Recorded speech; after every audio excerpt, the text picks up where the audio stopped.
안녕하세요. 건달농사입니다. 오늘은 관정에 대해서 얘기를 해보려고 그러는데요. 제가 지난번 토지 구매 관련한 영상에서 관정을 어떤 걸 팔 수 있는지 확인을 미리 해야 된다고 말씀드렸고, 또 그리고 물은 충분한지 철분이 나오는지 확인해야 된다는 얘기를 했었는데요. 오늘은 그것과는 조금 다른 얘기를 해보려고 합니다. 오늘 할 얘기는 관정을 파기 전에 생각해야 될 거, 그리고 관정을 팔 때 어떻게 디자인을 할지 고려해야 될 사항들을 잠깐 얘기를 해볼 건데요. 자, 뒤에 보이시는 땅처럼 아무것도 없는 경우에 어떻게 해야 되는지 말씀드려 보겠습니다. 자, 이렇게 아무것도 없는 땅에 내가 관정을 팔려고 그래요. 그러면 사람들이 전기를 먼저 끌어올 생각을 하는데, 그렇게 하면 실수를 하게 돼요. 왜 그러냐면, 나는 관정을 여기에다가 팔려고 해요. 그래서 전기를 저기에다 먼저 끌어왔단 말이에요. 그런데 막상 관정을 팔려고 보니까 물이 없어서 이쪽에 관정을 파게 되는 경우가 생겨요. 그러면 전봇대가 저쪽에 있잖아요. 너무 거리가 멀단 말이에요. 근데 처음부터 관정을 팔 수 있는 위치를 먼저 확인을 한 다음에, 내가 관정을 여쯤에다가 팔 수밖에 없다 그러면 저쪽에다 전기를 끌어오면 되거든요. 그러면 전기가 훨씬 더 가까운 거리에 있게 되겠죠. 그렇기 때문에 전기를 먼저 끌어오지 말고 관정의 위치를 먼저 파악을 해야 됩니다. 그리고 관정의 위치를 또 파악해야 되는 이유가 뭐냐면, 저 같은 경우에는 이렇게 했어요. 자, 3중 연동 하우스인데요. 저는 하우스 안에 관정을 넣어버렸어요. 이렇게 넣으면 겨울에도 관정을 사용하는 경우에 큰 문제 없이 사용을 할 수가 있거든요. 그리고 굳이 보온재나 아니면 열선 같은 걸 설치하지 않아도 됩니다. 그렇기 때문에 미리 관정의 위치를 파악을 해놓으면 하우스 디자인을 어떻게 할지, 특히 저같이 이렇게 안 해놓는 경우에는 하우스 디자인이 좀 많이 고려를 해야 되는 부분이거든요. 그래서 간격을, 끝의 간격과 중간 간격의 위치를 어느 정도 잡아서 하우스 안에다 넣을 건지 아니면 이 안쪽 안에다 넣을 건지 좀 생각을 하게끔 돼 있고요. 그렇기 때문에 관정의 위치를 먼저 파악을 하는 것이 중요합니다. 그리고 겨울에는, 자, 어딘가치 한파가 물려올 때는 이렇게 밸브를 전부 다 열어놔야 돼요.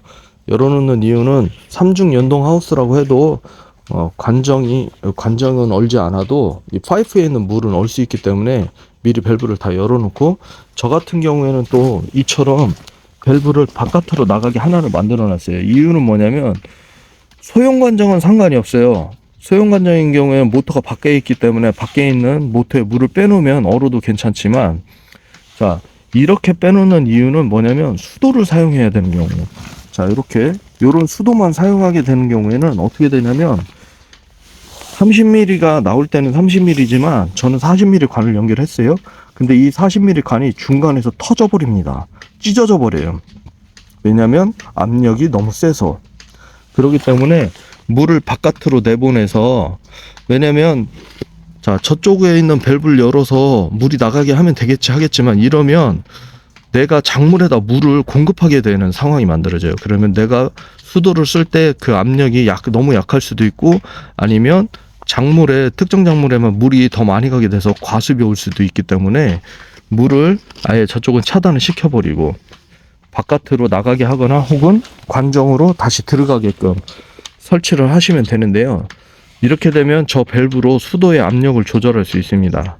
자, 그리고 제가 또 바깥으로 빼놓은 이유는 뭐냐면, 우리가 농사를 짓게 되면, 자, 저것처럼 물탱크에 영양제나 비료를 섞어서 사용하게 되는 경우가 있어요. 그렇기 때문에 물탱크에 물을 채우기 쉽게 하기 위해서 저 같은 경우에는 아예 바깥으로 빼놓고 한겨울에는 밸브를 열어놓습니다. 그럼 동파 유형으로 벗어날 수 있기 때문인데요. 자, 관정을 팔 때 또 중요한 점이 뭐냐면, 중형 관정 같은 경우에는요, 돌가루가 너무 많이 나와요. 그래서 이 돌가루를 치워놓지 않고 그냥 가시는 분들이 계시는데, 이거 나중에 엄청나게 세기 때문에 삽질 너무 힘들어요.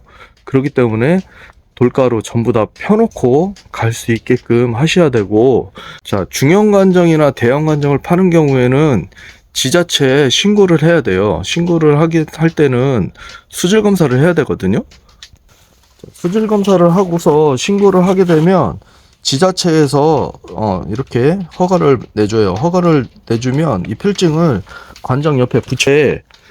문제가 뭐냐면 수질 검사를 맡고서 해야 되는데 이거를 대응을 안 해주는 경우가 있어요. 그래서 업체에 맡길 때는 특히 이제 가격이 저렴한 경우, 개인이 하는 경우에 이거는 꼭 확인을 해 보셔야 돼요. 그래서 업체에 필증까지 전부 다 대응을 해주는지. 만약에 이걸 해주지 않으면 그냥 무허가로 그냥 쓰겠죠. 그럼 수질 검사를 하지 않기 때문에 내가 물이 어떤 상태인지도 모르고, 그리고 이제 불법으로 쓰고서 문제가 되지 않으면 상관이 없는데 주변 사람들하고 싸움이 나면 누군가 또 신고를 하겠죠. 그렇기 때문에 그냥 아예 처음부터 합법적으로 그냥 가시는 게 좋고요. 물론 농업기술센터 같은 데에서 경영체 등록이 돼 있으면 뭐 수질 검사를 해주기도 하지만, 그래도 나중에 뭐 친환경이나 뭐 이런 거 받을 때에는 또 따로 검사를 하지 않아도 되니까요. 왜냐면 이 필증으로 2년인가 5년인가까지는 그 사용을 할 수가 있어요. 검사 결과를. 그래서 미리 신고를 하시는 게 좋습니다. 그렇기 때문에 업체하고 확인을 확실하게 하시고 사용을 하시면 될 것 같고요.